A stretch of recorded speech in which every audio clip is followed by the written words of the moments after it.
بسم اللہ الرحمن الرحیم۔ السلام علیکم ورحمۃ اللہ وبرکاتہ۔ جو لوگ مخلص ہوتے ہیں وہ دعویٰ نہیں کرتے، اور جو اخلاص سے خالی ہوں ان کی زبانوں پر دعوے ہوتے ہیں۔ انسان ہونا ہمارا انتخاب نہیں، قدرت کی عطا ہے، لیکن اپنے اندر انسانیت بنائے رکھنا ہمارا انتخاب ہے۔ انسان کی انسانیت تب ختم ہوتی ہے جب اسے دوسروں کے دکھوں پر ہنسی آنے لگے۔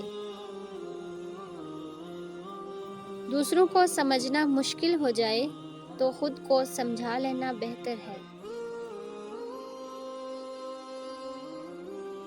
دو چیزیں اپنے اندر پیدا کر لیں، چپ رہنا اور معاف کرنا، کیونکہ چپ رہنے سے بڑا کوئی جواب نہیں، اور معاف کر دینے سے بڑا کوئی انتقام نہیں۔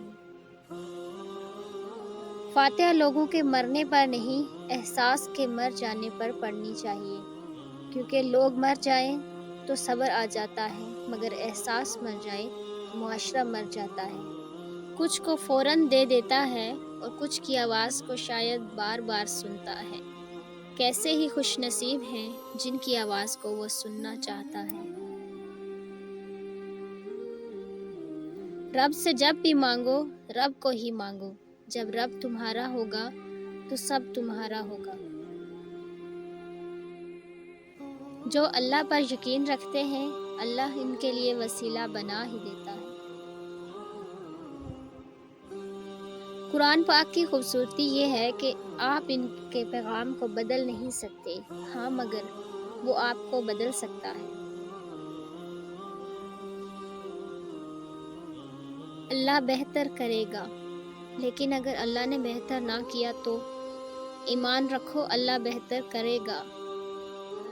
لوگ جتنا بھی دل دکھائیں، یہ یاد رکھا کریں کہ جب اللہ کے بندے ہمیں توڑتے ہیں تو ان کا توڑنا ہمیں اللہ سے جوڑتا ہے۔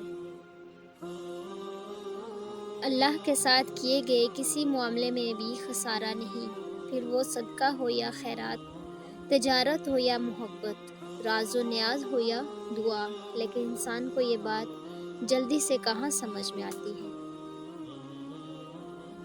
کل کی فکر مت کرو، جس رب نے آج سنبھال لیا وہ آگے بھی سنبھالے گا۔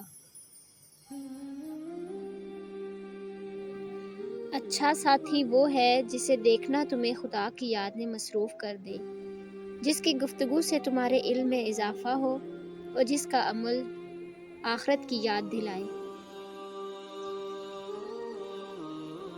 میری غفلتوں کی بھی حد نہیں، تیری رحمتوں کی بھی حد نہیں، نہ میری خطا کا شمار ہے نہ تیری عطا کا شمار ہے۔